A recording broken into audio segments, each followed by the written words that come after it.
Hello, hello, hello. Welcome in. Thank you guys for coming in today. I appreciate you. We got a good little show here today. We're going to talk about some more about the debt. We kind of covered that a little bit yesterday. And we're going to talk about just some world news, the wars, of course. Um, is World War III on hold for now? Let's hope so. Appreciate you guys for coming in.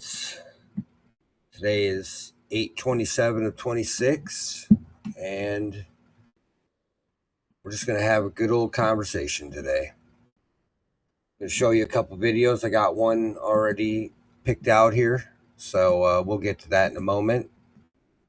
Let me go ahead and set that up real quick. There it is. Boom. So I still haven't heard anything about the CIA coming back from Russia yet. So no news there as far as I know. And top of Drudge today is, could Putin use nukes? Well, that's always been possible if he gets tired of it. Yeah, I'd say he probably will. Fear inside the Kremlin, CIA, bleak assessment. Sorry, I got another screen over here. I'm kind of just checking it out. And Patriot missiles at an all-time critical low. Boy, that's scary. That means we wasted them all on Iran and probably giving some away, of course, selling them. And that's not good. You don't make us critically low. What if we got to protect ourselves? I know we're an ocean away from most of the danger, but damn. So we got a lot to talk about. We got a lot to go on here today. Let's talk about this debt crisis for a minute. We are in bad. 40 trillion. That means half of our GDP goes to the debt. And that's just the interest. That's not paying any of it off. God, I don't like to be an alarmist, but when you hear that, if half your household income was going to just the interest to pay your debt off, how close to collapse would you be at your house? So we're going to put it that way instead of saying nation in decline, nation close to the brink. We'll just put it that way. I know here at my place, if half of my money was going to debt, I'd be homeless. I would be screwed. So, yeah, that's kind of where we're at with that. What do you think the out is? And I can only think of two outs, maybe three. So the first one I thought of was crypto. They're going to try some sort of crypto, CBD, crypto merger. The second one was pretty much we're just going to keep going on the same path we're already on, which leads to the third one, which is total collapse and screw it. We give up on the debt completely and default. We don't want number three or number two almost, because number two leads to number three eventually. So yeah, that's that's almost not a option, I would hope, because we can only keep smoothing this out so long till people do start to come collect. And I know China's getting tired of it. They have BRICS they can fall back on, right? They have BRICS. And if they fall back on BRICS, if they take us out of world reserve currency status, we're done for. That's it. We will have to default to some sort of crypto, some sort of. It's going to be crypto. It's most definitely going to be crypto. But will people trust that crypto. If the central banks can't hold it together, they're useless. And China, Russia, and all the main players on the board right now, Brazil, a lot of big players are looking at what's happening right now financially, militarily, and I promise you they're getting tired of it all across the board. You can see it in their eyes. You can hear it. They're tired of the sanctions. Those sanctions don't work anymore. Oh, well, you can't use American money. That bluff just doesn't work anymore because they could just look at us and go, well, you're 40 trillion in debt. If we stop using your money, you're effed. What sanctions? I mean, China's already ignored them multiple times. I don't even know if Russia cares anymore. All the main players on the board, they're getting fed up, and the leverage we had is almost no longer there. And another thing people didn't look at, Saudi Arabia and these people who trade the oil and the dollar, the minute they decide to switch up, or if they come to this bright light that wait a minute, it's our oil holding propping your dollar up, why don't we just make an Arabic money and turn that into the world currency, since it's our money holding it up anyways, and now we don't need you. That would be a disaster. That would be an absolute disaster. The financial system would collapse overnight, and there would be mayhem. We're not in a good place. Trump takes major actions. Hold on, I just saw something here. Actions slash soaring beef prices for U.S. economy. Yeah. See, here's the thing about that beef. Did he actually check it? Because the antibiotic that they use, if he got it from the places I think, not kosher. You're not going to want to eat it. The FDA is going to turn it back.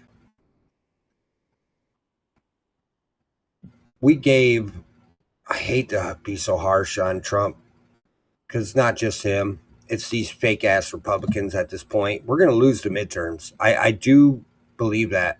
And people need to come to that realization. If you're a Republican in any way, shape, or form, you need to look at the midterms as already probably lost. Almost. If somehow we manage to keep the House or the Senate, I would be amazed at this point. You've had some of the biggest major pushers of the Republican Party walk away. Tucker Carlson, Marjorie Taylor Greene, Candace Owens was a part of that as well, and she's taken a following of YouTube people and commentators and other people with her. So is Tucker Carlson. You got Nick Fuentes, you got Alex. Well, Alex is saying still vote Republican. I'm saying still vote Republican because I think that's the best house on a bad block still. But it needs to be reformed like nobody's business, or we will not get another election after this. We'll get the elections. They'll still exist, but we won't get another presidential candidate in there. I don't know if J.D. Vance is strong enough to take us into the next election. I don't think people like him enough. Plus he's got this Trump thing on his back. There is still a lot of people who like Trump. I liked him at first, and I still do want to see him do good because he's got 2 years left, and him doing good means I do good. But MAGA is gone. We got to start thinking life after Trump, and we got to start really grinding the gears and putting in the work, and we got to get active. We definitely have to get active. There's no other choice now. I know every election's the last election. Oh God. But if the Democrats get it their way and they put these DSA people in, that means their party has just twisted and turned forever. And there's no going back there. And now we're not dealing with the normal Democrat, liberal, old school, no, we're not dealing with that anymore. We're dealing with a whole new class of people, a whole new class. And I don't know if the Republican Party is prepared for that because it hasn't done anything to change itself. They're still the go along to get along party. They still write the same bills. They still do the same old slow time. Oh, it's like they haven't woke up from that dream they had yet. You know what I mean? It's just like they're still asleep. And we need to pour some really cold water on their ass. And the problem is they got these mouthpieces out there still pushing the same old same, and it's just not going to go. It we're entering a new future right now. We're entering a new world and possibly a new world order, honestly. And I don't like to laugh, but because it sounds funny to say, because there's nothing new about them. They're the old world order with one objective: get all the control, get all the power, get all the resources, and top down oligarchy, tyranny, whatever you want to call it, communism, socialism. It all goes by the same name when it's top down. And we will have no rights left. We will have nothing left. Sorry, guys. I hear some people outside my door yip yapping. I don't know what's going on. They didn't knock on my door, so I don't care. Anyways, I got this little video here, but we got to really get it together. I'm going to vote Republican across the board because I just can't give it to the Democrats. I can't give it to them, but I can't right now convince anybody around me to vote Republican. They look at me. What have they done?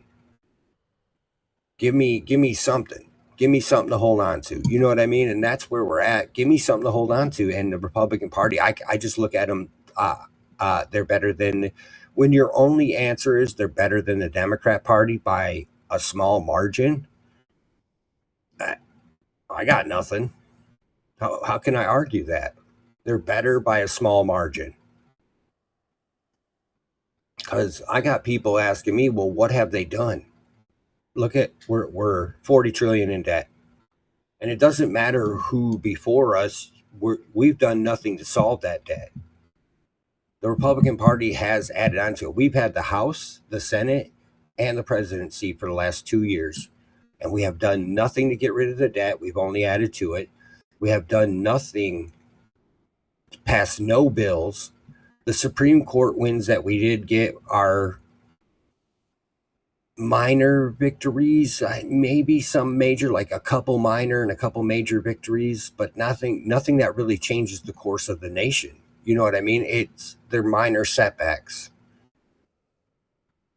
I got nothing to hand them. And the Democrat Party has a lot to run on.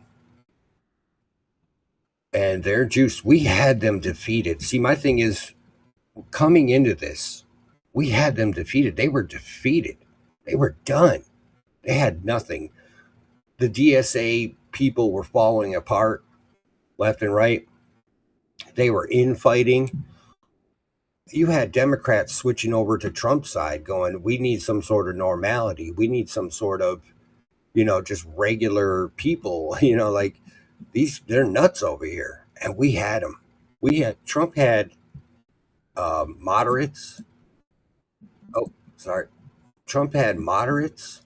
He had some Democrats even probably quietly vote for him because they saw how insane their party was going.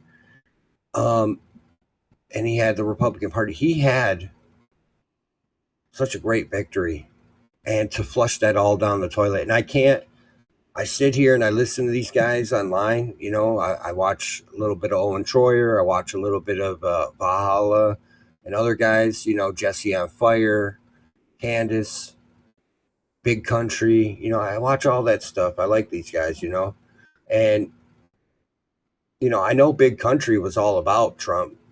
And then he did good for 6 months and then took it all away. And that, I can't look at any Democrats and blame them. They're going to do what Democrats do. But the Republican Party itself as a whole did nothing. They did nothing to take us out of debt. They did nothing to upgrade America. Potholes in the streets everywhere, falling cities. We couldn't even get the immigration stuff right. The one thing I was holding on to with Trump, the one talking point I had with Trump to all the people was immigration. Well, he's doing something about it. He's getting people out there. Then I watched that interview last night with Tucker Carlson and the one guy from the Border Patrol. He was like the head of the Border Patrol. I can't remember his name off the top of my head. But, and then come to find out, there's 100 million illegals in this country. I thought there was only like 30. I had no clue. Even I didn't even know, and I pay attention to this stuff. I've been on it for 20 years plus. I've been firmly paying attention. I mean, okay, I thought there was probably about 40, maybe 50. But when he said 105 million illegal, I don't expect Trump to try to get rid of that many, but at least the people that came in during the Biden admin, he could do something about, and he's done nothing. The guy he put in charge now is an old Democrat guy that Joe Biden had in charge. What? What are we doing? The one thing I could tell people, hey, Trump's doing good on this. He did come through with his promise here. And I get not every president, none of them, have come through on a lot of their promises. But Trump did. He was starting to, and he was doing good with at least immigration. That was the one thing I could point out to people and say, hey, he's doing good. Come to find out, Barack Obama deported more people than Trump has dreamed of. And now he elects a Democrat who I just saw him say the other day, he's sworn in over 1 million people in the last year to become citizens. So we're not getting rid of people. We're just swearing them in and making them citizens. And don't get me wrong, I don't have nothing against these people. It's not personal for me, but I just feel like if I came to your country illegally, I wouldn't get sworn in as a citizen. I'd probably be locked up in a jail cell and sent back home. So it's just a matter of law for me. It's just a matter, you didn't come in the right way. Look at all the people who did. That's a smack to their face. I don't know. This could have been, and we still got 2 years left. But right now, as it sits, we're in deep, man. We're in deep, real deep. And the Democrats, man, they have a good chance to eat our damn lunch. They can just point to the debt. They can just point to Trump didn't follow through with 3/4 to 90% of his promises. And the ones he did follow through with, you're even backpedaling on that now.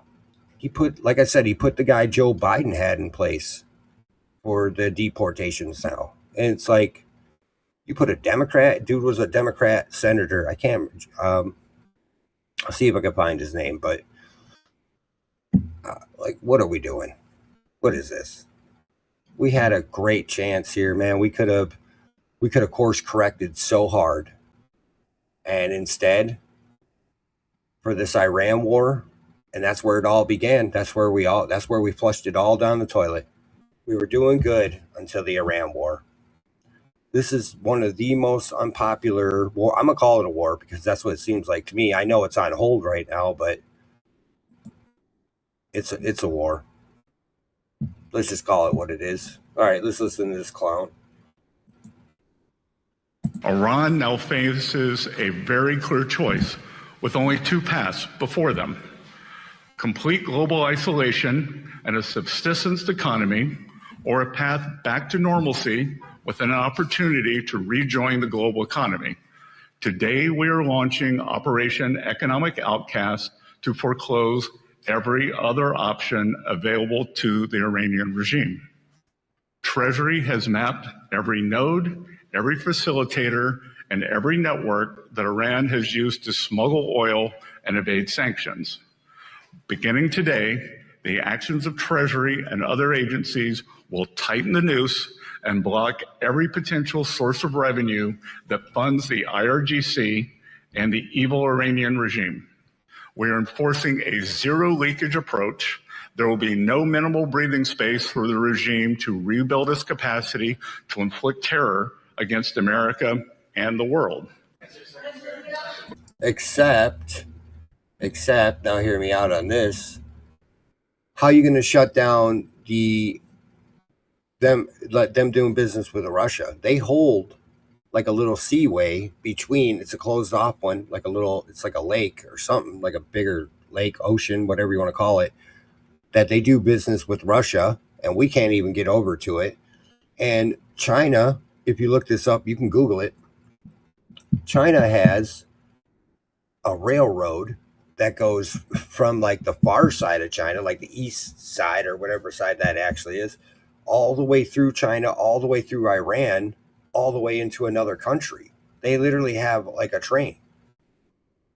Now, I mean, yeah, it's going to be hard to smuggle a lot of oil and things like that through there, but they still smuggle goods through. They still get goods through.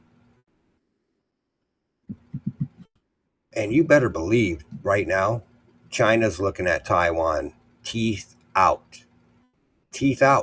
ready to just pounce them. And what could we really do to stop that right now, especially being so low on missiles? What Patriot missiles at critical low? I mean, there's not much we could do to stop that. We're not in a good place here. Let's see. You in the front. You described this as an economic D-Day, but D-Day wasn't a threat of an invasion, and the U.S. didn't give a timeline to Germany. So why not impose the sanctions today? Well, we are giving everyone the opportunity to remedy bad behavior. Why would I want to blow up the global financial system? We believe that it is important to level set and give people a cure period. You hear what he said right there? He just gave it away. Why would I want to blow up the financial system? When Iran hears that, they're going to go, we got them by the balls. We got them by the balls. Because you think Iran cares about sanctions? You think Iran cares about their money? They don't give a 47 years of sanctions on them. For 47 years, we've been taking away billions, giving it back, taking away billions, giving it back. They don't give a shit about that. They don't eat dirt. They don't give a crap.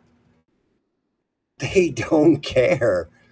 And you just gave away the house, bro. You just showed your hand. Why would I want to blow up the global system? Bro, what? They're going to look at that and go, yeah, blow it up. Let me help you. Shit, where's the button? Let me push it. Let me push the button for you. Go pound sand, dude. They don't care about sanctions. And what? Oh, we're going to let them into the global economy finally? What? Under the harshest restrictions you could imagine. And the minute Israel says, we don't like it no more, they're going to be taken right back out. And they know it.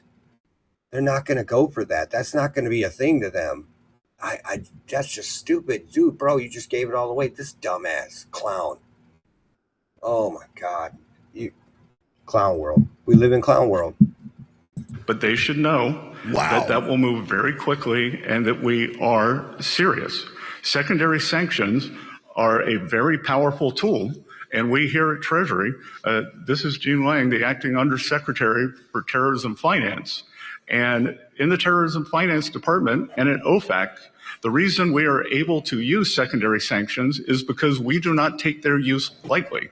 So we believe that a warning shot and a level set of expectations is appropriate. And if people do not want to meet our expectations, then we expect, and they should expect, that they will leave the dollar system. Okay, thank you.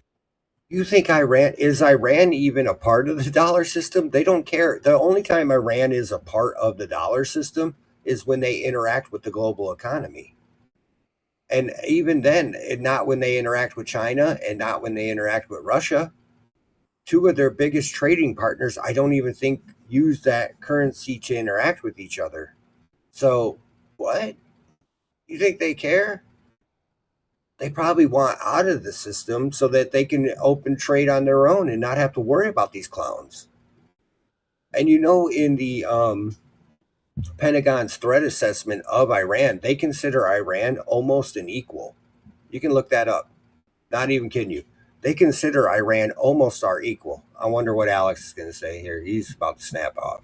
You all. Unspeakable. So they're acting like it's a micro issue when it's a macro issue. Okay, we can obliterate Canada, except the aftermath will cause us a few percentage points drop. We can obliterate Iran. It'll cause a 5-10 point drop. You start, okay, we can go to war with Russia in attrition, but then it bankrupt. You add all this together when we're on the verge of collapse. That's why BlackRock's so happy.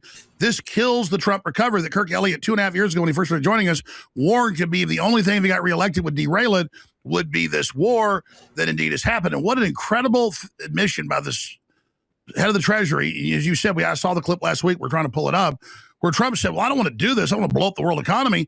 He's admitting this will blow up the world economy, but we're willing to do it so they, quote, don't get a nuclear weapon. No, you're willing to do it because the Israel lobby wants this, and that's just a fact. That's where it's at.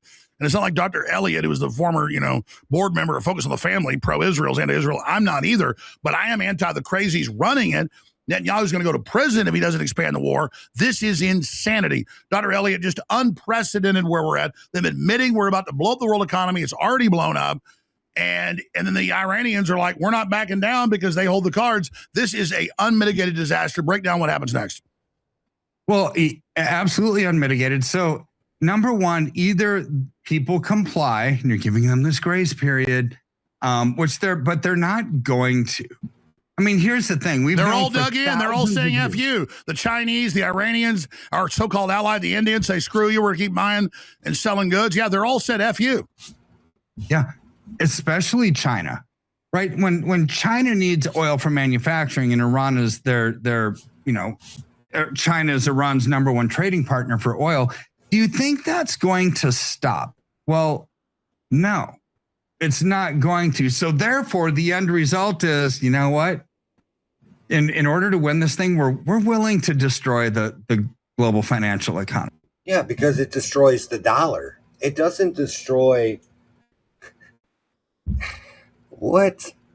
It doesn't destroy the world financial. They'll just switch over to another one. It destroys us. We are the world financial structure because it's our dollar. They probably all want out of it so bad because we're 40 trillion in debt, 250 trillion in unfunded liabilities behind the scenes that nobody talks about. And it's a debt note. It's a fiat currency. It's a debt note. Nobody gives a shit about it. They probably all want out of it. A lot of countries who you think are our friends are probably clapping behind the scenes like seals. Like, ooh, yeah, get rid of it. Because it would be way easier on them to all just start a world currency of their own, trade their money into it. It's this easy.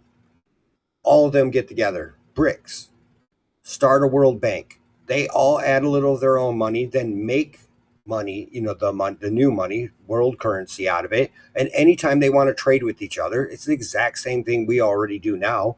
You send your money to the World Bank. The World Bank takes your currency, transfers it into the world, to our currency because our currency is the standard right now. And then you could just easily do that. It's fucking scam anyways. They know it. Yeah, of course they don't give a shit. Of course they want out. Of course they don't care. How, and especially when you say, well, I don't want to collapse. We don't want to just collapse the world economy. Well, you just showed them your hand. Oh, I've got a pair of twos, a pair of threes. Like, what? Yeah, that's pretty much probably what he's going to say here. Really? Real time. Yeah, I mean, what are we talking about?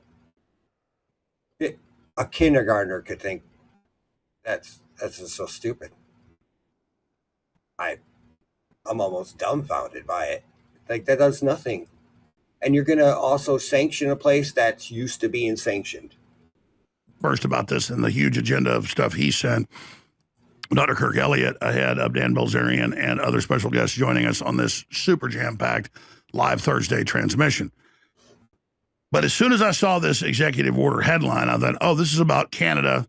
It's about to put a 50% tariff on our energy. And we're already having blackouts. The grids are totally overwhelmed. And sure enough, I bet it talks about Iran and a cyber attack. In fact, cue up that Klaus Schwab clip again. The globalists have said in their own documents that have leaked they want to use viruses for the global government, wars for global government, migrant flows for global government, and cyber attacks that will look like a minor inconvenience. Oh, sorry. I know you're probably into what Alex was saying there, but I also wanted to add in, yeah, exactly what Alex just said.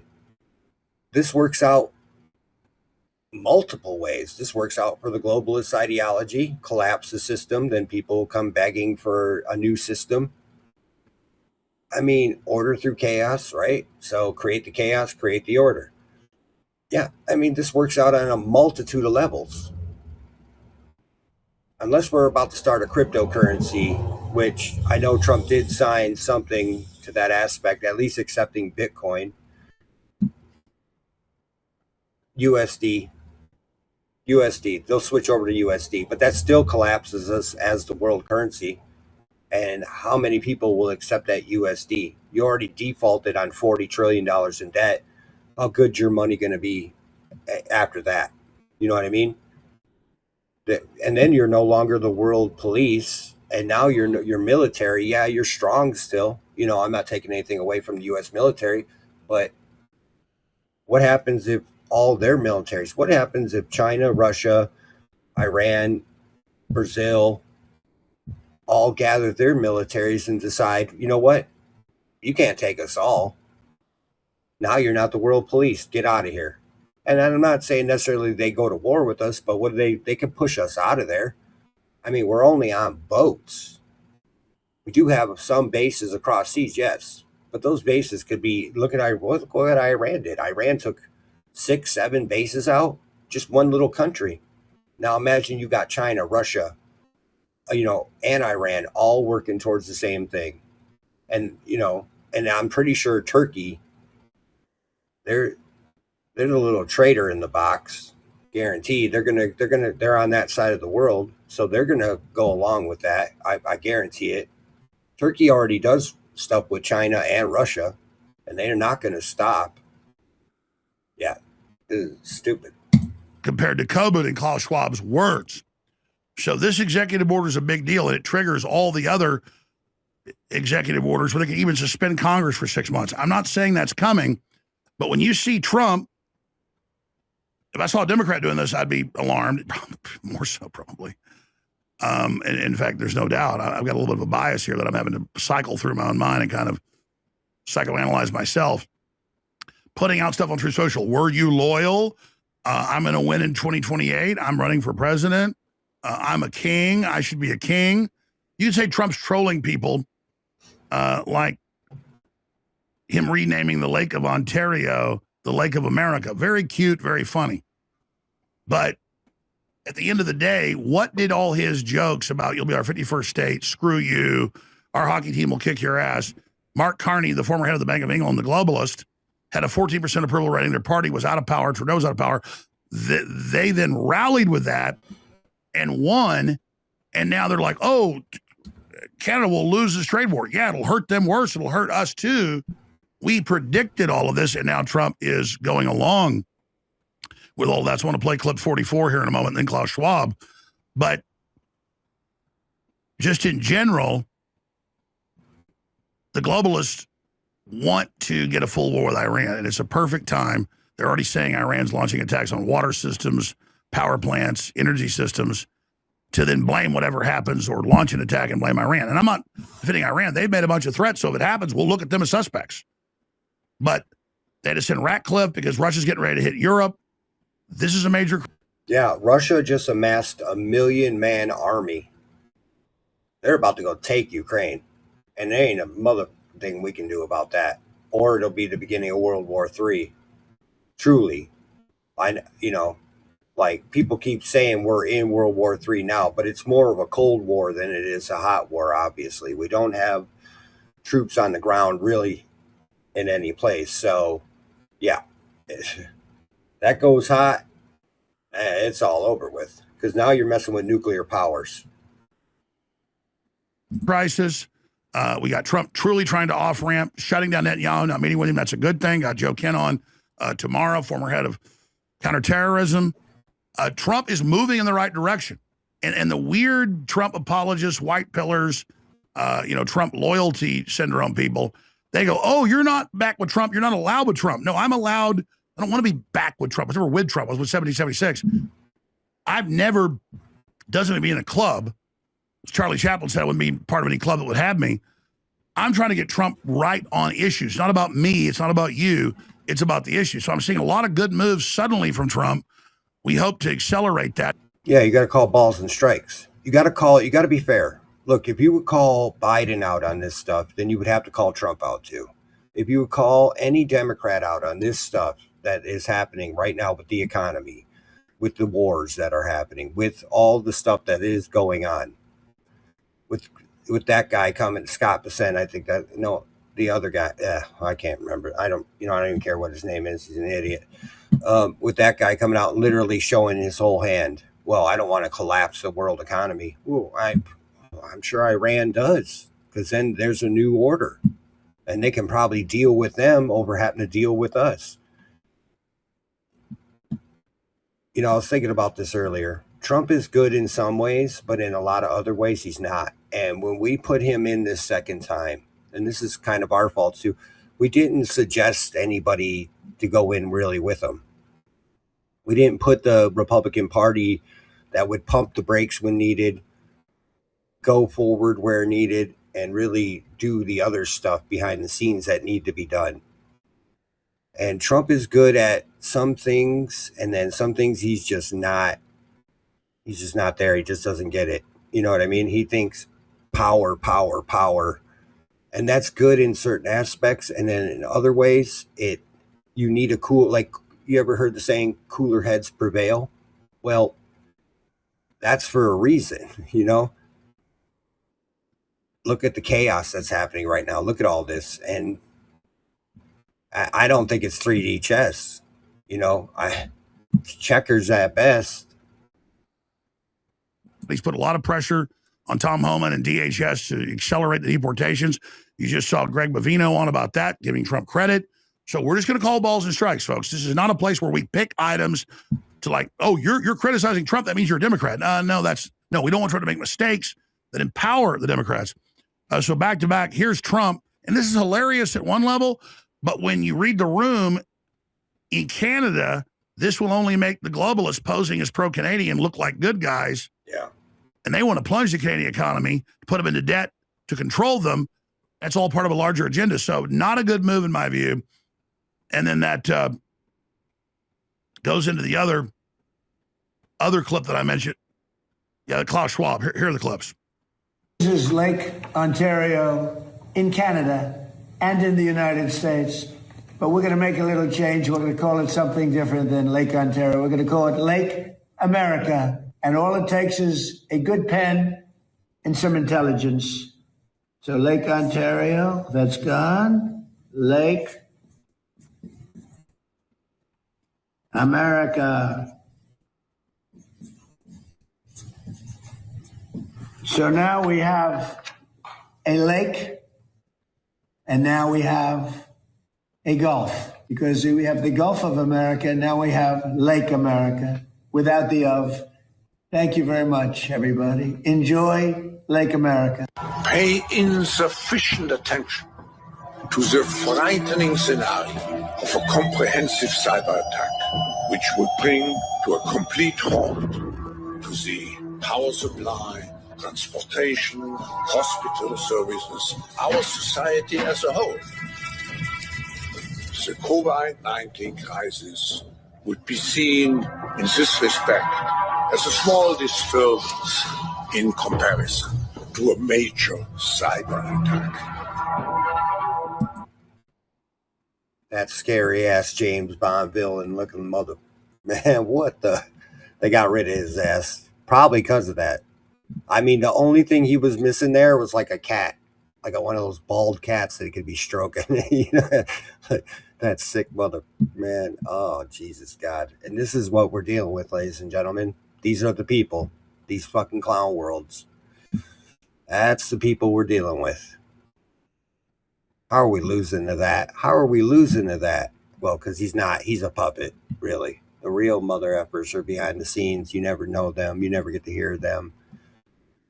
You only hear about them in fairy tales. That's the issue. You really don't know the real people. The people you see on the TV, that's the people that's willing to go out and be the puppet. That's the people willing to be pushed out there and be on TV for it. The real mother effers, they don't. You don't see their faces. You don't know their names. So you know their names, but you don't know their faces, and they never admit it, except for in older books that their grandpas and people like that wrote close to death. So they were like, we might as well just go ahead and tell you, because they, in a weird way, they have to tell you, right? They just have to put it out there. But that creepy ass mother man, he was just missing the cat, bro. That's all he was missing. No cap, that dude was just missing the cat. He was just missing the cat. That was it. Like, yeah, the move. So Trump has declared a national emergency, and that triggers all the other executive orders. They can suspend Congress, you name it. I'm not saying it's going to happen, but that's PDD 51. I'll show you that in a minute. But move Trump out of this, because both the left tries to make it about him, the neocon fake right. It's bigger than Trump. We're in the end of the fourth turning. A whole new systems here, a whole new economic program. And people need to be aware of that and understand the bigger issues. So Dr. Kirk Elliott is not just a great economist.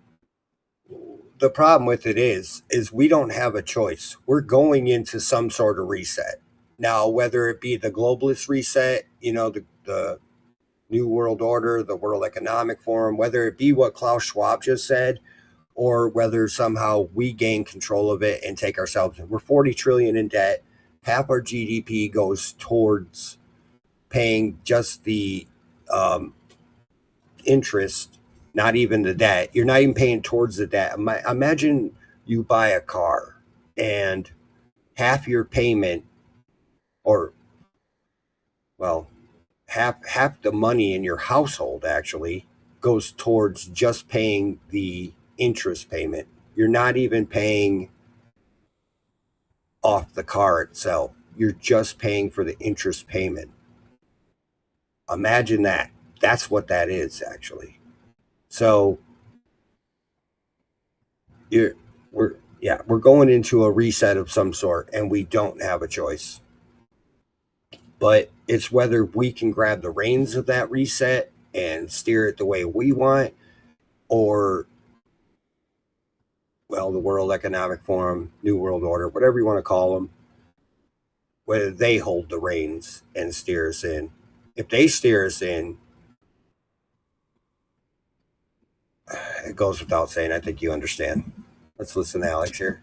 And not just the owner of the biggest silver and gold brokerage firm in North America that sells gold and silver at wholesale and is a sponsor, I should add, and we hope you get it from him. It's a smart move. He's also a father and a patriot. I want to just get his overall take on where we are, this national emergency declaration. Then we'll go into the huge amount of incredible articles you sent us with Scott Bessent's move last week to try to shore up the market, shore up the bonds. Didn't work. What comes next? Talk about increasing interest rates and then what that bakes in. I agree with what you said months ago. It looks like the Trump recovery was working. Now it probably won't. What should we expect? What's from bad to worse? Dr. Kirk Elliott of KEPM.com/gold. Thank you so much for being here, sir. Oh, it's so great to be with you, Alex. And this executive order, everything that we've seen since we were together last week, right? There's been so much. We've had this executive order. We had Operation Economic Outcast. You had Bessent meddling with the 30-year bonds, trying to get the yield to come down and the price to go up. And then You've got what he did with this operation of doubling the amount of economic intervention, from $2 billion a day to $4 billion a day operations. That's very inflationary. And now we've got this battle. We've got this battle happening starting on Friday, tomorrow, which is, in Jackson Hole. Kevin Warsh is going to be speaking. What does he want to do? He wants to raise interest rates because of inflation. What does Bessent want to do? He wants to lower interest rates and keep the bond market from collapsing. There is a battle here with supposedly people on the same team, right? And so when you do things like Operation Outcast, which to me is like the ultimate of things that you could do to get retaliation from other countries. I mean, it just truly is. Now, what is the goal behind that? Well, Scott Bessent, there's a video that we were talking about where he described Operation Economic Outcast. We should probably watch it. It's like 47 seconds and then talk about it. But what it does, I get it. I get what they're trying to do, right? Move it from a physical war with Iran to an economic war, completely starve them out. Well, the problem is that was the old policy that was working. Instead, the Straits closed. They're at full war. They're not going to go along with that. And so now we're at this point. Continue to elaborate and we'll play the clip. Yeah, so imagine. So we're going to watch the clip on what Bessent said this was all about. But here's the goal. You starve out Iran. You make their economy just come crumbling to its knees. But who are they actually attacking? This is actually more of an attack against the world than it is Iran. Why? Because there's sanctions on every country that does business with Iran, every company that does business with Iran. And Bessent laid it all out on the table. He said, look, you can do business with Iran if you want to, but if you do, you are out of the US dollar system. You're no longer going to do business with America. If you're doing business with America, you can't do business with Iran. So there's not an either or, right? Or it's not a both. It's an either or. So imagine the companies, Alex, let's just play this out. Imagine the companies, banks, you've got oil, you've got shipping. Couldn't they just do that through a backdoor channel? Sure, let's say most of these big corporations, they're all in China. Some are still in Russia, I presume. They're in other countries. Couldn't they just go, if they still wanted to do business with Iran, they could just go through backdoor channels. They could just, go through China, do it through Chinese investment funds or whatever. There's always a way around, I guess is my point. So really, what does this do? And, if you do business with them, we don't want to do business with you, or, So companies, you've got fertilizer companies, you've got banks that fund oil operations that might be US banks, maybe they're international banks, right? But they're all involved, right? And you've got cryptocurrency exchanges. A lot of the funds transfers in the Middle East come through crypto, like Bitcoin and whatever. So if Bessent is true to position in what he wants, is he going to cut off these banks, these oil companies, these shipping companies, these everything from doing business with America? And this is when the world is in a liquidity crisis, meaning a credit crisis. People say, we'll destroy Canada. They're only like 5% of our economy. Yeah, it will destroy them, but that little final piece of straw on the camel, all the numbers show is disastrous as well. It's all just exacerbating the crisis with inflation exploding. Everything we predicted is now coming true. I don't think this is going to go too well. I don't think it's going to go too well either. And here's the reason why. He didn't exempt China from this list of sanctions, right? So who is China's number one trading partner for oil? Iran. It's Iran. And they've now threatened major action. Yeah, and so they're the number one trading partner, and they have a train that runs directly through Iran. all the way into another country. So, and they're not going to stop doing business. China's already told us to F off quite a few times when it comes to those sanctions and when it comes to all that. You see how long that lasted. Not very long, because as much of a trading partner we are with them, they are with us. They're equal partners. It's not like we give them more than we get from them. You know, they actually give us more. I mean, look at everything in your house, right? I'll guarantee you both these monitors I have right here, even my computer, this microphone, probably all built in China. Or, you know, the TV, I almost every device I have, my phone, is probably made in China. What do we make? If China were to say, oh, excuse me, sorry. Ugh. If China were to say, screw you, what would we do? Do you know how much you'd pay for a cell phone if it was made in America? Huh? Do you even know? The new iPhone 17 is $1,700, right? The new iPhone, $1,700 or something like that, right? That thing would be like $5,000 if it was made here. My little cheap ass Motorola would be, instead of like $300, $400, $500, whatever it costed, it would be like $1,000, $2,000 for it. Your TV, your flat screen, we made that here. I paid $400 for it at Walmart. Yeah, that thing would probably be worth it'd be $1,500. Hell, this little cheap ass camera right here, this little thing, probably made in China. Yeah, it cost me $100. Probably $500 if made here in America. What I'm saying by all this is we don't hold the chips anymore. The only thing that holds the chips, and this is the only reason why, is because we have a huge military. That's it. And even that's starting to dwindle. If we do this. Yeah, so this is the consequences of trying to basically economically destroy Iran, right? The physical war hasn't been working too well. And here's the problem with Trump. This is the key I'm going to say. I want your take on this. He will do the threats and then pull back. But at a certain point, he doesn't follow through. Plus, we don't have the gravitas. He backs off. At a certain point, whether it's the Iranians, the Chinese, the Russians, they say we're done negotiating because none of it ever means anything. They're just going to move forward with decisions off of what we say. So Trump's trying to do it for negotiation. This isn't business. This is war. It's two different things. Two different things. And what you just said, Vicente actually alluded to. So when he left his speech, the press conference earlier this week, talking about this operation, a reporter snuck a question in on him and said, why would you give people or countries a grace period to get out of this thing? If you're going to do it, why don't you just do it?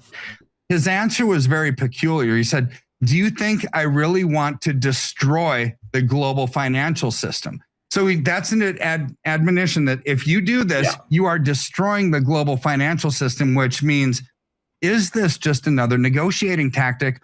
Or, by the way, I saw that clip. I saw that clip. I mean, and how good of a negotiation tactic is it if you show your hand?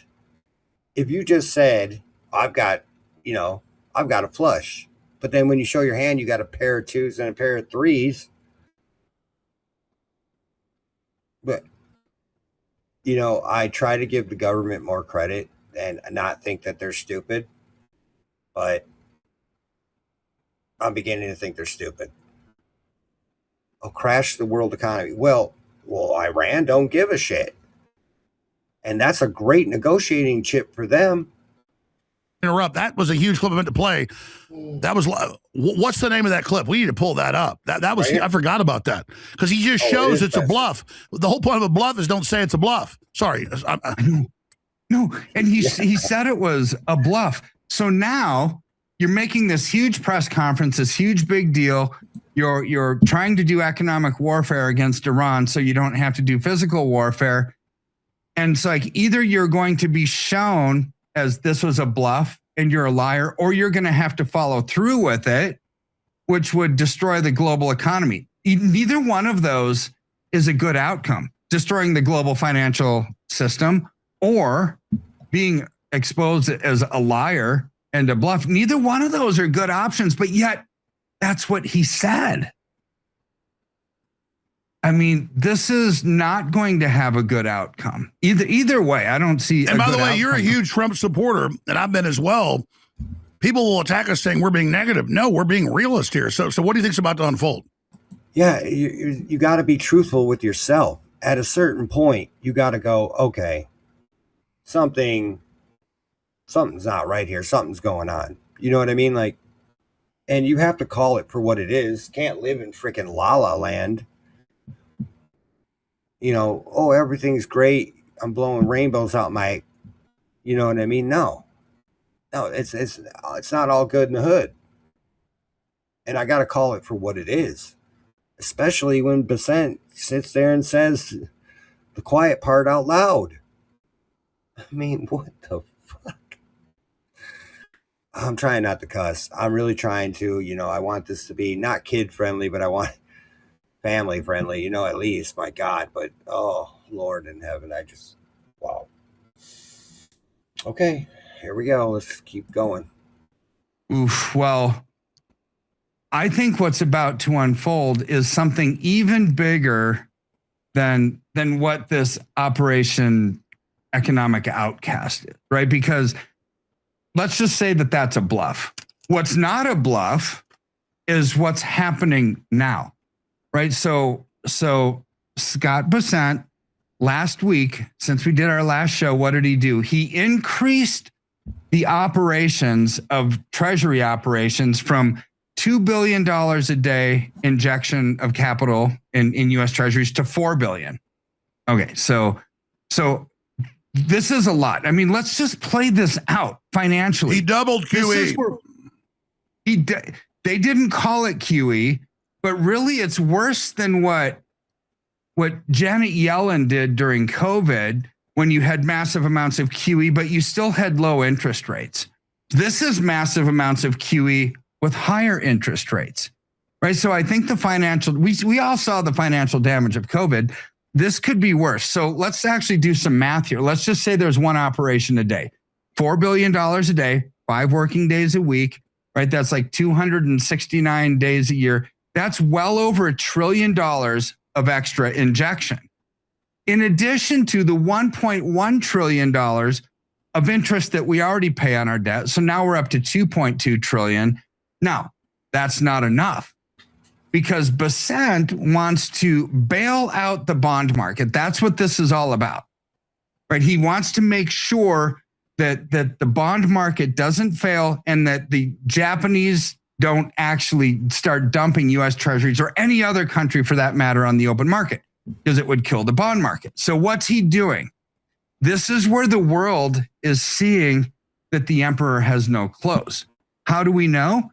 Because the moment he did this and he basically said, we're going to double our operations, the yields on the bond market came down a little bit, the price went up, and he was probably thinking, I'm really smart. Look what I just did. The yields are starting to come down. But literally minutes after that, yields were up. And the next day, they were higher than they were before the operation, which tells us that the world knows that this is a bunch of phony baloney. They saw it as a panic. I predicted the day it happened last Monday. It's a panic move. So people I might be mean, who don't understand this, the U.S. bond market is imploding. As you predicted a year ago, the yen carry trade is over. This isn't going well. So what comes next? Well, I mean, what comes next is inflate or die. Literally. Yeah, more inflation, which means just prolonging the death. That's all that is. Anytime you inflate more, you're just prolonging the death. That's all you're doing. You're just prolonging the inevitable. So make more fiat currency, create more debt, prolong it just a little bit longer until they can what? Default later? I mean, it's either default now or default later. That's the only option on that. And then try to come up with a new system in the midst of it. So it's a reset either way ahead. Either we did it now or we do it later. So that's what comes next. And that's what Besant was pointing to. See, here's where it starts to get really, really squirrely, because Besant is a very smart trader, right? I'm not talking about trader against America. He's a trader in like trade desks.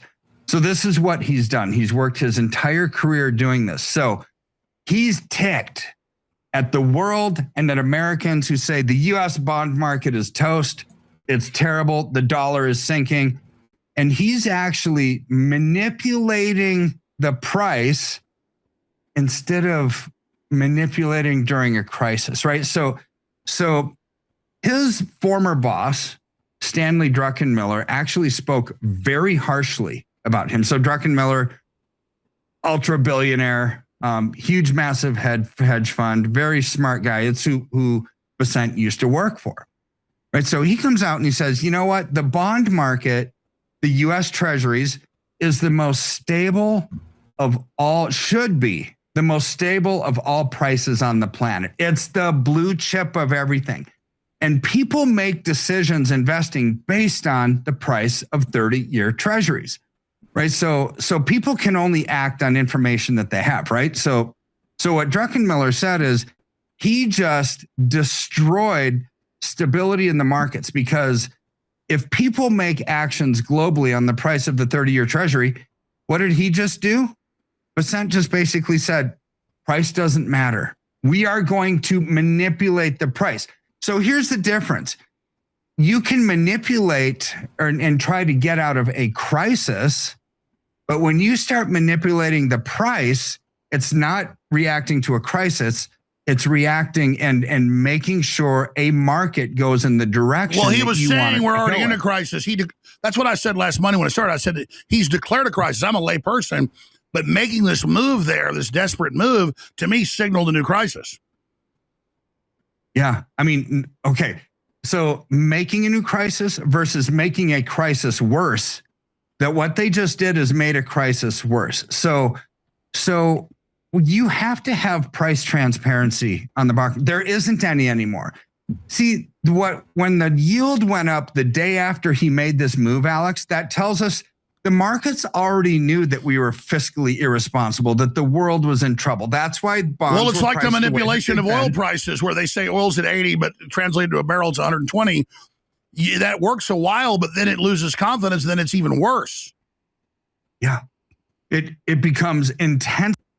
Well, that's what I mean by right now. Yeah, default now or default later. Pump the system full of more trillions of fiat currency. Put us another trillion in debt, because that's all that's doing. Japan's already collapsed. Our fiat currency is holding up their currency. And through buying bonds. And once they go, well, your bonds are worth nothing. You're 40 trillion in debt. We're more in debt than them. So, oh, well, it's just this back and forth trading of debt. That's all it is. It's such a scam, and people are just onto it and tired of it. And you can just see it. It's worse. So when you add up the numbers, 1.1 trillion in interest that we're already paying, he just added another $1 trillion in treasury operations.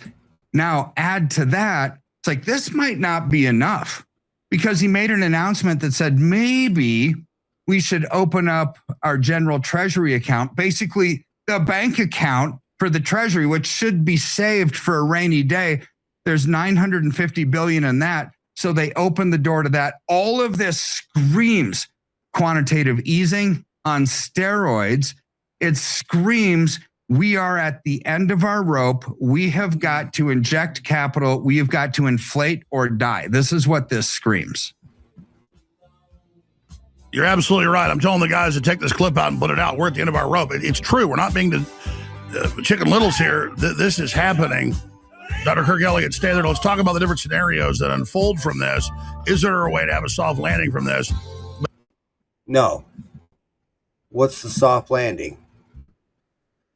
What is the soft landing? There isn't one. There can't be at this point. You're 40 trillion in debt. There's no soft landing. This is you land flat on your fucking face. Either way, either now you land, you're like tilting forward looking at the ground, and we're just going in slow motion. Because that's all we're doing. We're just going in slow motion at it. Oh, wow. We're just going in slow motion right at the ground, hard. All right, let's see what Trump has to say here. This particular term. And I think I'm helped by the fact that the people that preceded me, the group, because it wasn't only Biden. Biden, wasn't the sharpest tack. But he had a lot of sharp tacks there, but there were radical left lunatics that weaponized government. And I think when people see, when you follow somebody that's, when you follow Babe Ruth or you follow somebody, Michael Jordan, you follow it's maybe harder. But I wasn't following the Babe. I was following Joe Biden. And so maybe people allow me to be strong to help save our nation. It feels like a more important term. Well, if it feels that important, then why are we not treating it that way? Why are we doing what we're doing? If you were taking it so serious, would we be in Iran right now?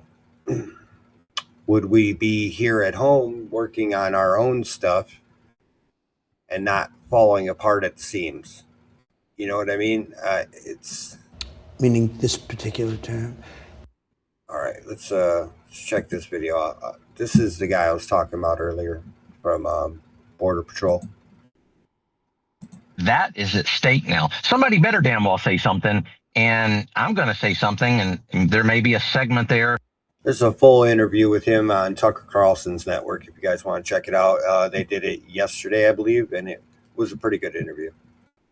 That rhino establishment, that cheap labor establishment that doesn't like it, well, tough crap. If you don't like it, then maybe you need to join the Democratic Party because they don't like it. Well, what they do like is the 107 million illegal aliens here in the United States. Maybe you need to join that party.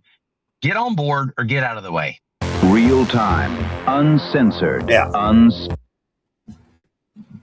Yeah, well, they already are. That's why we call them the Uniparty, because they don't care.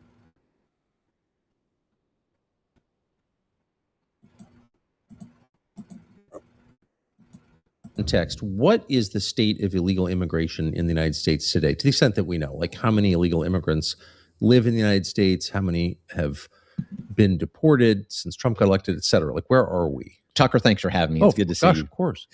State of illegal immigration, one word comes to mind, that's catastrophe. Right now in the United States, I've got the number at 107 million illegal aliens currently residing with impunity, I might. 107 million. Damn. That's a quarter of our country. That's a quarter. I mean, we all knew it was pretty bad, but dear God, 107?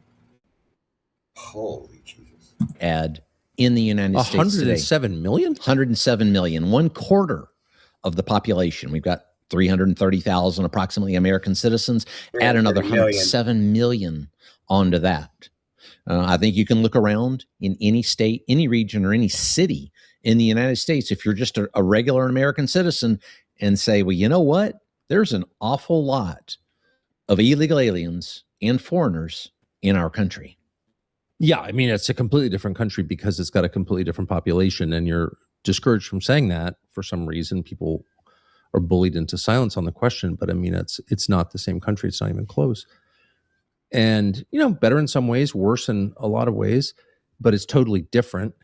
And I assume that was mostly because of legal immigration, but I wonder how many were let in. Truly, I think somebody was saying the number were around 20 million during the Biden administration. How in the hell is that not treason? Open up the floodgates and just let them in. There's no way that's legal. There's just no way. There's no way. 7 million illegal? Illegal. The ones that came right across that border.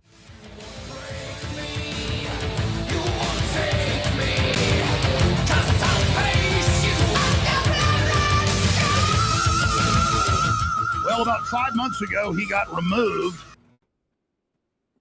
The Constitution, the bill, and the president's orders, vicious attacks on Border Patrol and ICE. Their compounds and facilities being shot up, bricks bouncing off their heads, their cars burning, being run over and rammed, the media lying about them. But I've just never seen such courage by law enforcement on such a mass scale. You see a lot of courage by law enforcement, federal, state, local, but just consistently the professionalism, what they did, led by the head of the Border Patrol, Greg Bavino. You can find it, Gregory Bavino, Gregory K. Bavino on X. And it's just amazing what's been happening. I watched last night his interview with Tucker. Tucker, this is the greatest issue and greatest threat that our nation has faced since its founding. The administration didn't want you to have security. Why? I think to silence me, because... Sounds you like get you killed? Because that's what it sounds like. Do I think they want me dead at this point? Yes. Oh, that's harsh. It's only an hour and a half long. Everybody should watch it. And then, without even looking, I saw the attacks in the corporate media and all over X by the Trump apologist crew. Like, we're leftists, we're the Democrat Socialists of America, and we're trying to undermine Trump. No, we're concerned. And Greg was very diplomatic when he started saying, hey, they're bringing in some Biden people, they're dialing back, domestic enforcement inside CONUS. Now that's all confirmed. And I'm really concerned. I've talked to my other Border Patrol sources, low level, mid level. They say Greg obviously is absolutely right. And so I wanted to have him to have a chance, just on short notice. He's joining us for a full hour next week. And he's at the gym. He ran out of the gym to come talk to us, to talk about what's really happening and then the criticisms. And he even says all the time, it's not about defending him, it's about defending the truth, like pulling his security, no detail to support him when he's literally got cartel giant bounties out confirmed by DHS. And that is just absolutely insane. Why would they do that? Why would they behave like that? Well, it's because you got a bunch of Democrat operatives that have been brought in. And we're sorry that's the news. We're criticizing Trump to get him to course correct, like on the Iran situation and so many others. So, Greg Bavino, thank you so much for being here. I'm going to try to shut up, give you the floor to go wherever you want. First, your Tucker interview, setting the record straight, or just the snapshot of where we really are from the information you have from your sources, not from the RNC propaganda. Thank you, sir. Well, Alex, thanks for having me, and it's good to see you again. Yeah, I did the interview there with Tucker yesterday, as you know, and I thought it was very important to get the word out as to what is exactly happening in our nation. Mass deportations are not happening. You've got the Border Patrol that's the highest it's ever been staffed. 22,000 plus Border Patrol agents standing on the border facing south. Your varsity squad is not in the fight. So I'll tell you, when they say there's more apprehensions than ever before, we're doing the best job we've ever done. Alex, on the way to the gym here this morning, I saw exactly the opposite of that. You see exactly the opposite of that. Mom and Pa America, the taxpayer, sees exactly the opposite of that. That's not taking place. These illegal aliens, these bad people and bad things, they're not buttoned up. They're not self-reporting. They're not worried at all. So at some point, something has to be said. And, back to those numbers, they've apprehended more than ever in a month's time or whatever.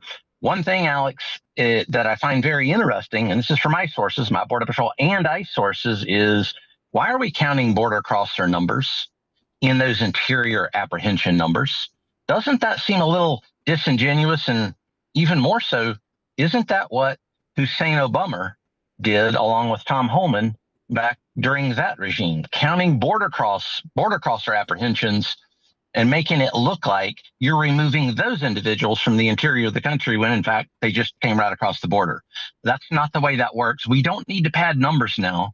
The reason being is there's 107, 105 million illegal aliens in the United States. Plenty to go around. We don't need to pad numbers.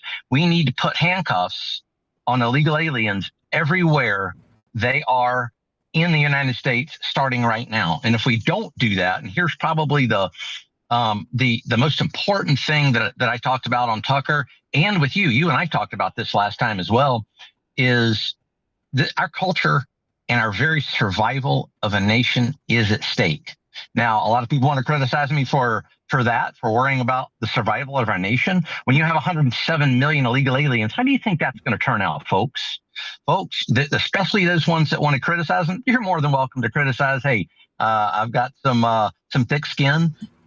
Yeah, how do you think that turns out?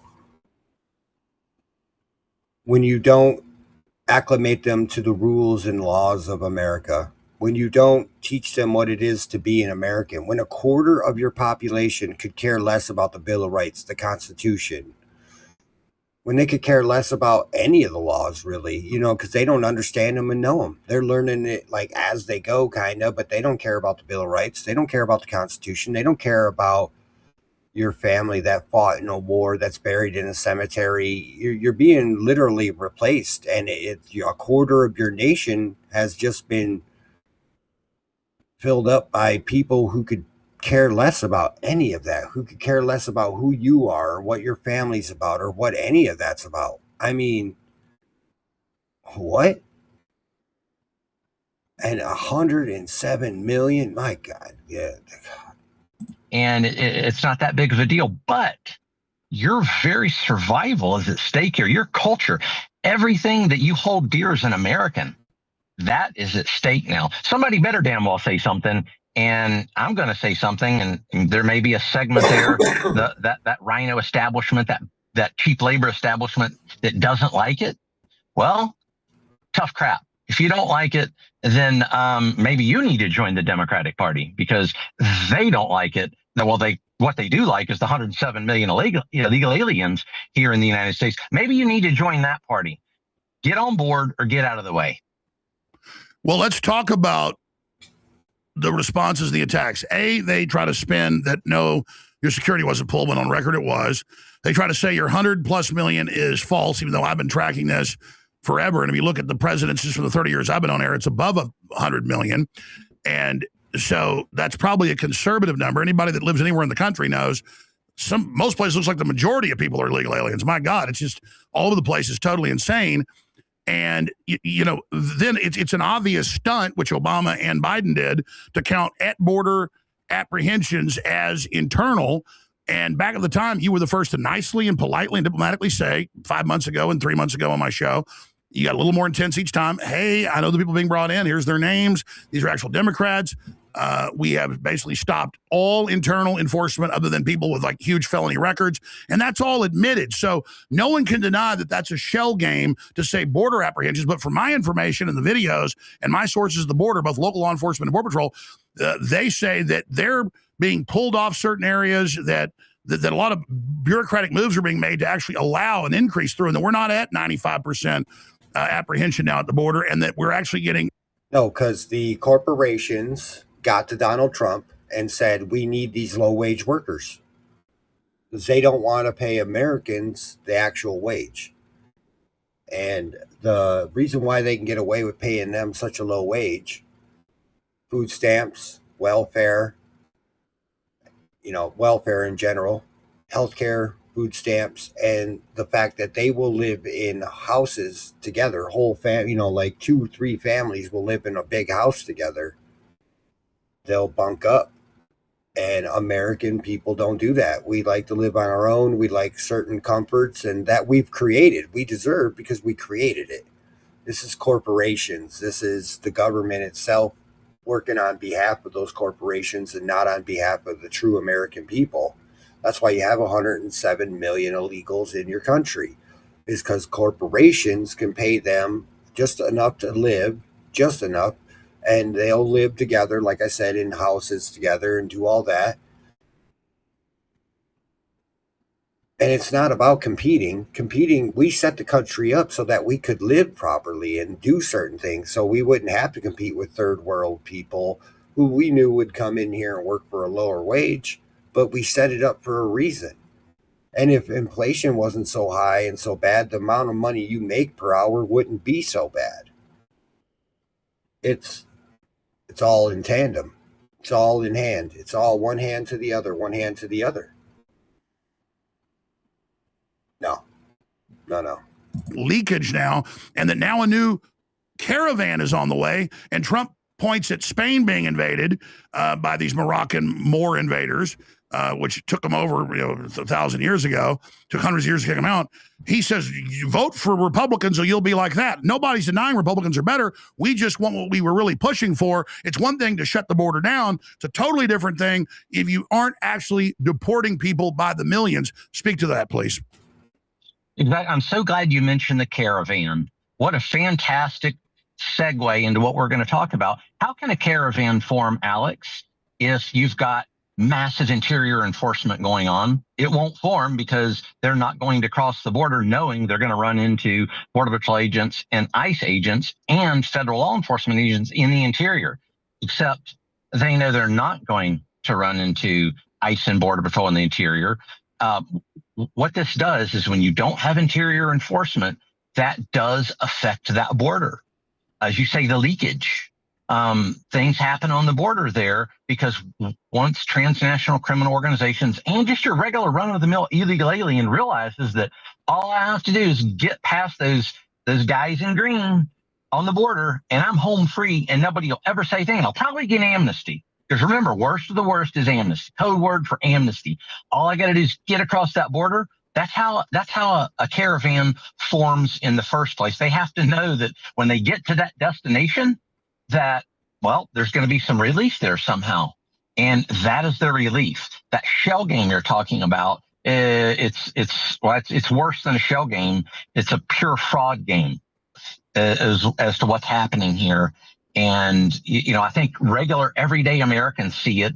Many of the social influencers see it. You see it. But who doesn't see it and who refuses to see it is those big donors, those cheap labor Republicans, which in my opinion are even worse than the Democrats now at this point. They see it and they ignore it and they gaslight you and me, Alex. They gaslight America and say, hey, that Bovino, he's a kook. He's a liar. Hey, that Bovino guy's a liar now. Well, did you take the security detail away or not? That's a simple yes or no question. Hey, folks, you know what? I'll arm up and take care of myself. But did you take it away or not? If so, why? Simple questions. Simple questions. I know you don't want to talk about yourself. You want about yourself, but I watched the Tucker interview, and literally while I had it on one computer, I was surfing around and just seeing the vicious attacks, both in media, influencers, you name it, just savaging you, saying that you're lying when everything you said 5 months ago, 3 months ago, a month ago has been admitted. It looks like we're seeing some attempt at ramping up, freezing visas for now. Yeah, what Trump is doing, he's trying to save face. It's this whole, he called it last night on Tucker Carlson, he called it the chicken coop, thing, where that once a year they'll go to a chicken factory, round all the illegals up and send them out. And then that's what keeps replaying in front of your eyes all the rest of the year. It's just called saving face. You're going to get rid of the A1 visa, whatever people. That's after the fact. How about the 107 million illegals that are already here? That's people who are coming into the country, or a few people that came in pretty much legitimately in a way if they got visas to come in. We're not talking about that. We're talking about the people who just hopped the fence and came over and decided, yeah, I'm an American citizen now because I say so. What? But that's because of public pressure. But you back at the time pointed out this was coming from Trump, I guess, for political purposes. But let's just go through these. They tried to say you're a liar about having your security pulled when you publicly have cartel bounties on your head. So I mean, let's just walk through, because if they'll attack somebody that was a champion, ultra popular in the public, ultra popular in the Border Patrol, still that, if they would say you're a traitor, who are these neocons? Who are these never Trumpers that seem to have control of the administration now? Well, yeah, exactly. They, to the security detail, I started reporting every assault and every threat back to DHS. Fell on deaf ears. I just quit reporting. It happens daily now. You know this, Alex. You're a recognizable guy as well. You know how that goes when you're in public. So many now. I just quit reporting it because obviously that's not an issue for them. But a lot of those individuals, I will say, I'll name it right now, and people we can debate this. But Commissioner Rodney Scott And, that gang there said, well, hey, you know what? We can silence him if we take that security detail away, because they knew what was coming. They knew what was coming wholeheartedly. They knew what was coming once they took it away. And it came all right. It's just the only problem is I'm not silenced. So the next thing he says, well, he must be lying. Did you take it away or not? And when you've got, I call them gate guards. You heard that yesterday on Tucker, the gate guards that guard that information from the big man, from President Trump. I think he would be appalled if he knew something like that was going on. Because remember, Alex, if they can treat me this way, and I'm retired, you know what? I'm retired. What about those poor Border Patrol agents and ICE officers that are unable to retire, don't have the luxury of retiring, and maybe worked with me in those cities and on those operations? And by the way, What's I see the happening to videos them every right day in now? LA, Texas, everywhere.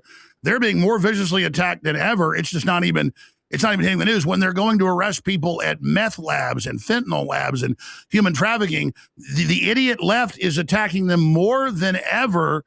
And Well, because for the left, this is a means to the end. This is part of their, de-uniform America. If a quarter of your population doesn't believe in America, well, and then you got the Democrat Party on top, you're talking almost half of your country that doesn't believe in your country anymore. That's not a good situation right there. That's terrible beyond belief. And on top of that, now they're just using them as a means to an end. They're useful idiots to them, and that's what they are. And it's all part of the Democrat Socialists of America's plan. That's, and I mean, it's almost like Trump is freaking cheerleading it. And so looking at this, what needs to be done? Because they try to blame the head of DHS, and I'm not saying he's perfect, but at the end of the day, who is really culpable? Because you were naming some names months ago about these former Biden people they were bringing in. Do we know who's bringing them in? Because I agree with you. I don't think Trump knows. He's blaming the DHS head, maybe he deserves it, for learning that enforcement was dialed way back, confirming what you said months ago, but you're still the bad guy. What's really going on here? Sure. The DHS folks that I've seen coming back are especially coming back to Customs and Border Protection, the very place they shouldn't come back to. Because remember, Alex, it was CBP and the Border Patrol that had to deal with those millions of illegal aliens coming across the border. The same individuals they're bringing back gave those orders of throughput and decompression. That means this Mullen guy was the same guy that Biden had, or was, helping Biden bring in the illegals in the first place. He said in an interview that I watched, he has sworn in over 1 million of those very illegals.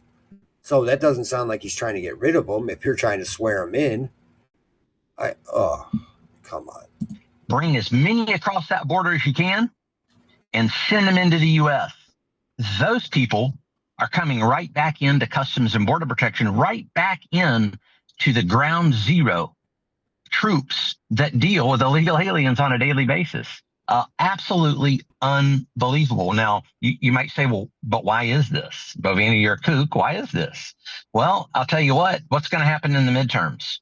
Say that the Democrats do take the midterms, and this is a very interesting piece that myself and a lot of former Border Patrol agents talk about, is they're hedging their bets. Because if the Democrats do take it back, and you've got a bunch of Biden-era appointees in Customs and Border Protection brought back by CBP Commissioner Rodney Scott, then what does that do for you as that CBP commissioner with those Democrats that are in office? Wow, you know what? You're a made man automatically. Hey, sailed through the confirmation process pretty easy. And what is he doing now? Bringing back Biden-era folks that do not have the best interests of the nation, because that's already been proven. That's definitely not a lie. And bringing those folks back and then hoping to curry political favor for it here in a couple of months. That's what that's about. And that is what you call a feckless bureaucrat, a bureaucrat that is not mass deporting right now, that's pulled every single Border Patrol agent out of the interior. Because he's buddies with all of the people who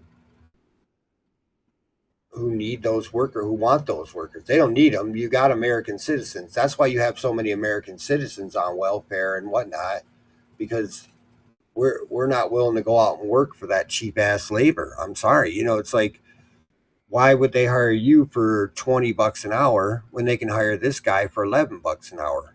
And so we can't compete with that, and we're screwed. And if we were to try to, we're working for nothing, because once you pay rent, pay everything else, because we don't live in large conglomerates together, or, government housing, basically, or they've turned it's subsidized housing, like my apartment complex here is kind of subsidized. You can get in through Section 8. You can get in through all these government programs, and they'll subsidize your home.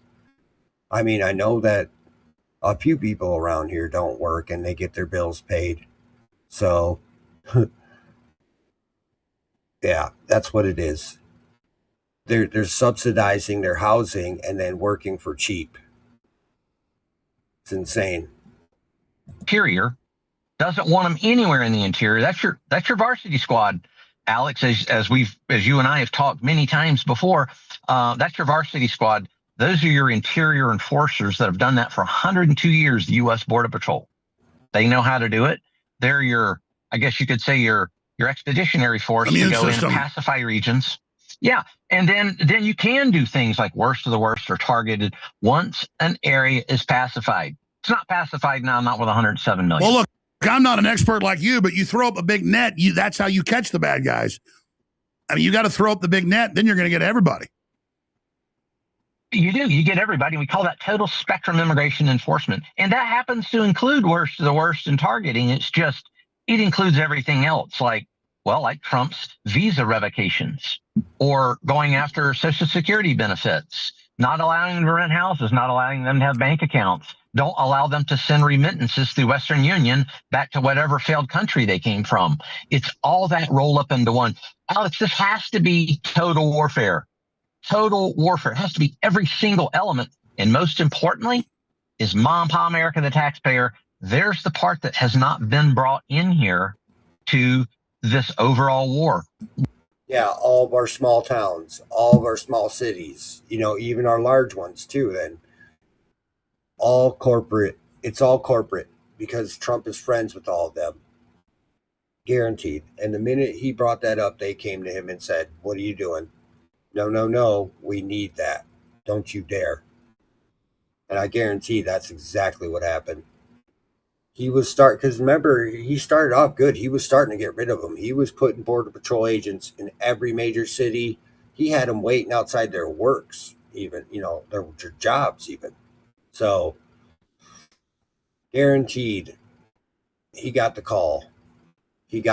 Trump got the call. That's how you sum that up. Look at the ICE tip line. I think I might have broken it. Look how they're targeting even Target, that just followed the law, and when ICE came, didn't block you and fight you. Look at how they're harassing. They find citizens that call the tip line. They're doxing them. This is terrorism. This is replacement migration. You're absolutely right. Finish your point on that, because it's so important. But the time we have left, I then want to talk to you about, finish the point on the tip line. Tip line. That's fallacy. It's never worked, never has worked, and was never meant to work. But just imagine if you brought, those 77 million voters in there, in every region, every state, every locale in the United States, utilize that tip line and then have the Border Patrol, a uniformed law enforcement agency, the immigration police, just like a police officer, doing calls for service. Wow, what a powerful thing that is. We briefed that time and again to that ICE leadership. The Tom Homans of the world fell on deaf ears. There's a lot that can be done here. Total spectrum immigration enforcement. We can win this, Alex, but we've got 2 years or less to do it. We can actually deport all 107 million. And that's why you're sticking your neck out and doing this, and you're a hero, and getting demonized by a bunch of never-Trumpers that think they've taken the party over and instead are going to lose the midterms and run the country to the ground. But you said something that then I talked to my sources, and they said, yeah, we were gearing up, and you were going to get into it more later. Maybe I missed it when you talked about it, but you guys had Trump's green light. If people thought what we saw under your leadership that was the boldest, immigration enforcement since Eisenhower and his operations. You guys were about to go on a major offense. So Trump didn't just, or whoever did it, kill that offense. They dialed it back. Can you describe for people now? You said, I can't get into it too much now, more I will later. Can you get into now what was prepared, a real D-Day operation? And then what do you think the head of the DHS should do? Do you blame him, or is he being used as a scapegoat? Yes, the operation, it was a D-Day type operation. So look at what 250 Border Patrol agents did nationwide. That caused 2 million self-deportations. That was only 250 Border Patrol agents. And then the fantastic ICE agents as well. Well, that was getting dialed up to 10 to 15,000 uniformed Border Patrol agents, another 20, 30,000 ICE agents, then taking uniformed police officers that are 287G trained. 287G is when a local police department or a local police officer is trained in immigration enforcement. They're trained to be able to recognize illegal aliens and arrest illegal aliens. So you're talking about local task force is what we got to have to leverage up.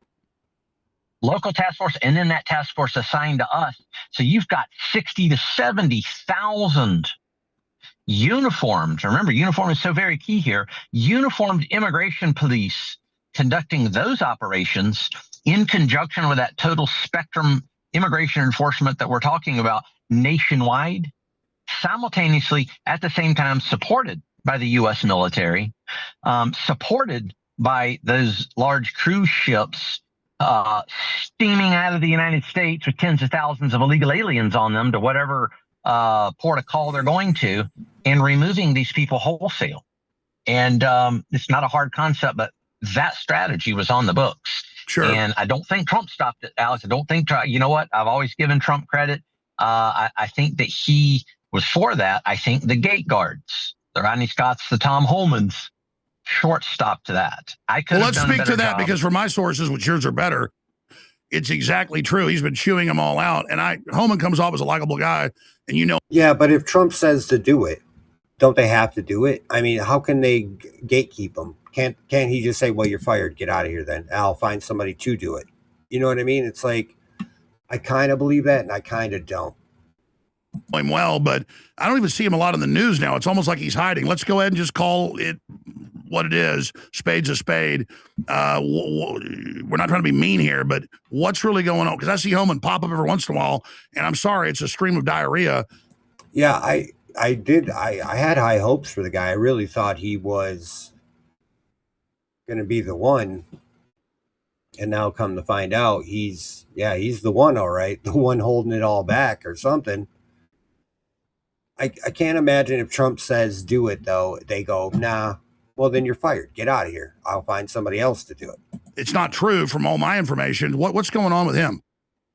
We'll call that the chicken plant mentality. The chicken plant mentality. Oh, and what that is, and we laughed about this for many years in the Border Patrol, Alex, the Tom Holmans of the world, that ICE leadership would go raid a chicken plant once a year, say Mississippi or somewhere like that, arrest 400 illegal aliens. That's great. Hey, we all want that. Do it once a year, splash it across the headlines, and make the poor American public think it's being done every day and that we've got real immigration enforcement. That is what's being done now. I think the modern term for that is gaslighting. We're being gaslit by that. You heard about the Maryland operation here, I think a couple of weeks ago. Oh, they arrested 1,500 in 2 weeks. That's not every day all over the United States. That was one operation somewhere. Quit trying to act like that's happening everywhere. Quit padding your numbers, Tom, with border crosser apprehensions. He did that under Hussein Obama, got an award for it. I think got the presidential medal. And that doesn't work now because there's enough of us out there now that can speak freely. No, you're right. Freely. I mean, I kind of got conned by it too. If he worked for Obama and got praised. Yeah, I got conned by it too, honestly, because I really thought that he was doing what he said he was doing. He gives a very good speech. He gives some great lip service, but none of it's reality, huh? Ugh. How are we sold on praising Tom Homan when he was basically being lauded by Obama? That's not a good sign. Not a good sign. You know, many of us were getting fired under Biden. I actually got the axe there back in 2022, and I managed to come back up out of the ground there, come back from the dead. But yeah, you should be diametrically opposed to communists like Hussein Obama and Joe Corpse Biden. Now, you never talk about yourself. When I had you on 3-4 months ago, I said, man, you're doing this all on your own dime. You ought to write a book. Oh, I'm doing that. But you're doing something I did that I want to bring back was very successful. You're coming out with a whiskey, and you didn't ask for this. I said, hey, buddy, we need to support you. We're in a war. Plus, I'm going to drink your whiskey. I can't wait to see how good it is. I bet it's going to be great. That comes out in 2 weeks. Tell us about commanders-choice.com. Yeah. Normally, I don't do commercials, but support this guy. I mean, my God, he is telling the truth, and he needs all the support he can get. Commanders-choice.com. This was something born of the Border Patrol. They said, hey, what about a tribute whiskey to all the law enforcement, all the Border Patrol agents, Mom and Pa America that supported you in the fight? I thought, well, wait a second, that might be a good idea. But we had to have a good label and a good whiskey. So if you go into that website, you can see what the label looks like. The left is going to lose their minds here, Alex. It says deport them all and for the tribe. For the tribe is for, again, those law enforcement and Ma and Pa American. This one's for you. It's 4-grain whiskey. I think it tastes pretty good, but that's a gorgeous label. Well, listen, I got talked into this, and then the company got bought, and then was by liberals, so they didn't want to do it again. We sold out in like 2 days of 30,000 bottles of 1776 Kentucky whiskey. And people didn't understand, as populists, as right-wingers, as nationalists, we have to have an economy. Whenever Judicial Watch sued the Clintons and others, and so did WorldNet Daily, they got all these documents when they first got elected. They said, we got to shut down populist economies, newsletters, videos back then, 30 years ago. They're obsessed with that. It is important to celebrate our culture and support our hard chargers. So I'm going to put it in order, a pre-order right now at commanders-choice.com. And Greg Bavino, please join us again for a full hour deep dive. You can send all your key intel, and we'll open the phones up if you want the second half to hear from Border Patrol to call in. And I know they're going to back you because I talked to them. And I just want to thank you so much. And God bless you. And be safe out there. We need you, brother. God bless you, Alex. It's good to be here. And I'll see you next week. Yes, sir. Thank you. Wow. And he did an hour and a half with Tucker Carlson yesterday. You can go watch that on the Tucker Carlson Network, or you can watch it. I think it's on YouTube under Tucker Carlson, probably on X. It's probably on all the platforms. Tucker Carlson, great, Urbino, sorry. It was a great interview. I watched it. Maybe if you guys don't watch it, maybe on Saturday we'll do a special show and watch it, because maybe this is a conversation we need to have. Wow. This was the one thing with people I could say Trump was doing properly. And my God, they went ahead and stuck a fork in that. I can't even say that now. What did we elect this guy for again? I'm just curious at this point. Like, what? What are we doing? Oh, my brain hurts almost. That's insane to me. Wow. I can't even wrap my head around it all the way. 107 million. Wow. That's impossible to get rid of. Let's just be honest with each other here. That's impossible to get rid of. All right. Well, let's just count the days till America's not America anymore. You can call it that in name only, but maybe in effigy, or whatever they call it, but not in reality. That's for damn sure. All right, I'm done for the day. My brain hurts. That's messed up. Thank you guys for coming in. I appreciate you. I'll be on tomorrow. It's going to be a late show tomorrow because I got both my jobs and I got to hit the gym tomorrow. So probably around 5 o'clock tomorrow.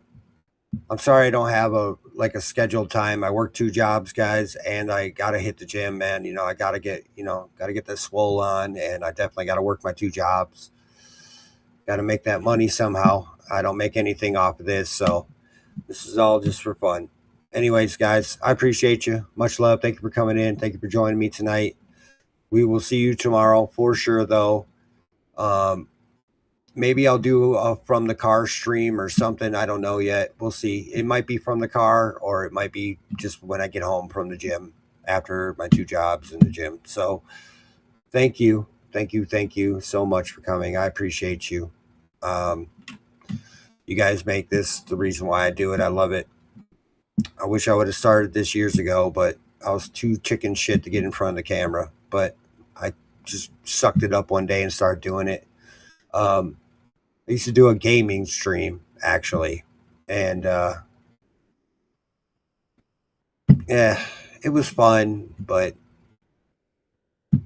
I thought I loved gaming a little more than what I actually do. It turns out I just like having fun playing games once in a while. It's not something I want to do every day. I'm very passionate about this, not very hyper passionate about video game streaming, although I do like to do it. It's not bad, but not every day. This I enjoy. This I actually like talking and doing this a lot more. It's more satisfying for me. Anyways, thank you guys for coming in. I appreciate it. And we'll see you tomorrow. Peace out. You guys have a wonderful night. And I will see you tomorrow.